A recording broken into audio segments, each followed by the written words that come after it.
मैं हरदम गायत्री मंत्र का जाप करता हूँ। शुद्ध एवं अशुद्ध स्थिति में क्या ये करना सही है? स्थिति में क्या नहीं कर नहीं, सकते गलत। मंत्रों का शुद्ध अवस्था में थोड़ी कहीं विधान लिखा हुआ है। मनमानी करने से कुछ नहीं हाथ लगता और अपराध लगता है। नाम हर समय जप कीजिए, पवित्र अवस्था में मंत्र जप कीजिए। ये मंत्रों का ऐसा थोड़ा है कि तो गलती बचपन से करते रहो तो बुढ़ापे तक फिर वो ये स्वीकार करते रहे। बचपन से तुम गलती करते रहे तो सिद्धांत नहीं बन जाएगा ना भाई। बचपन से तुम गलती करते रहे तो सिद्धांत को सुधारिए ना। तस्मात् शास्त्रम प्रमाणम ते कार्यो व्यवस्थित हो। आप जो कर रहे हो शास्त्र प्रमाणित होना चाहिए, मनमानी आचरण नहीं होने चाहिए।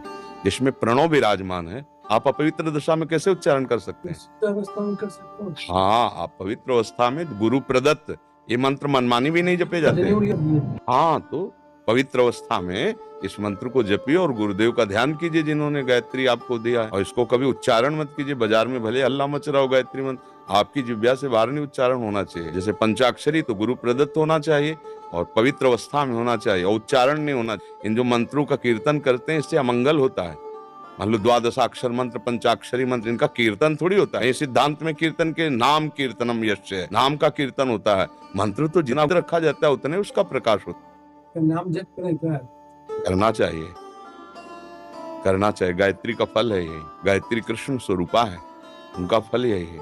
हमारी बुद्धि को सत्यम परम धीमहि प्रचोदयात्, मेरी बुद्धि को परम सत्य की तरफ प्रेरित करते हैं। मंत्र का स्वरूप जानते हो? यही है। सत्य कौन है? सच्चिदानंद रूपाय विश्वोत्पत्त्यादि हेतवे तापत्रय विनाशाय श्री कृष्णावयम नमः। कुछ देर मंत्र जपो, शेष समय भगवान नाम जप करो, अभी आनंद आने लगेगा। हम गलती को पुष्टता, हम अनेक जन्मों से गलती करते चले, हम कह दें अनेक जन्मों से हम विषय भोगते चले आए, भाई ये मेरा सिद्धांत है। तो अनेक जन्मों से नरक भी तो भोगते चले आए हो। अगर आपको जीवन मुक्त होना है तो पीछे की सारी गलतियों को मिटाकर सत्य पे चलना होगा। ये तो बहुत बड़ी कृपा है कि आप आकर प्रश्न कर रहे हैं और आप उसका उत्तर प्राप्त करने के लिए लालायित हैं, उसको श्रद्धापूर्वक मानना चाहते हैं। ये तो मनमानी जीवन व्यतीत हो जाता है, मनमानी में कुछ नहीं होता। जब हम किसी भी सिद्धांत में चलना चाहें तो पहले उनके आदेश का पालन करें, तभी वो सफल होता है। आज मानो आपका गायत्री जब सफल हुआ, यदि आपके हृदय में बात आ जाए कि मैं भगवान नाम जप, बस जान लो कि गायत्री जी की कृपा हो गई है।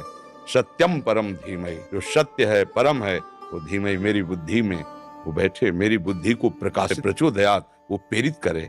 जहाँ सत्य तत्व है वहां मेरी स्थिति हो। ये हर मंत्र का स्वरूप होता है उसी सच्चिदानंद प्रभु से मिलने के लिए। तो पंचाक्षरी या द्वादशाक्षर या गायत्री ये परम पावन महामहिम मंत्र हैं, भगवत स्वरूप हैं। पवित्र आसनों में आचमन करके पवित्र अवस्था में शेष समय नाम जप करो भगवान का। नाम के लिए ऐसा कोई विधान, नाम के लिए तो अपवित्रा पवित्रो वा सर्वावस्थांग तो पीवा या स्मरित पुंडरीकाक्षम सवायाभ्यंतरा शुचि। अपवित्र हो या पवित्र हो कैसे भी नाम जप करे तो परम मंगल कर दे, भीतर और बाहर से परम पवित्र हो जाता है।